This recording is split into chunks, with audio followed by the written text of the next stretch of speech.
তো আসসালামু আলাইকুম গাইস, কি অবস্থা সবার? তো অনেকেরই মনে কোশ্চেন থাকে যে বাইনারি ট্রেডিং বিশেষ করে এটা কি জুয়া বা এটা কি গ্যাম্বলিং। তো দেখেন, আমি আপনাদের সিম্পল একটা লজিকে বুঝাই দিই। জুয়া বা গ্যাম্বলিং সেটাই যেখানে কোনো অ্যানালাইসিস থাকে না। সাপোজ কোনো একটা খেলা, দুইটা টিমের খেলা, এর উপর আমি এত টাকা লাগাই দিলাম, এখন আমি যদি হারি তো হারলাম, জিতলে জিতলাম, এটা হচ্ছে জুয়া।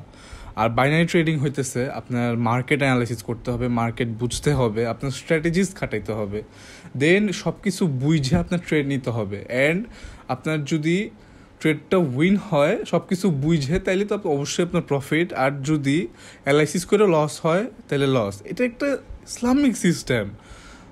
এটা কেমনে জুয়া হয়? তো মানুষ যেগুলো বলে সব আননেসেসারি কথা, এগুলো কেউ কান দিবেন না। সিম্পল লজিকে বুঝাই দিলাম, ট্রেডিং জুয়া বা গ্যাম্বলিং না। কারণ ট্রেডিংয়ে অ্যানালাইসিস আছে, আর অ্যানালাইসিস আলা জিনিস জুয়া হইতেই পারে না।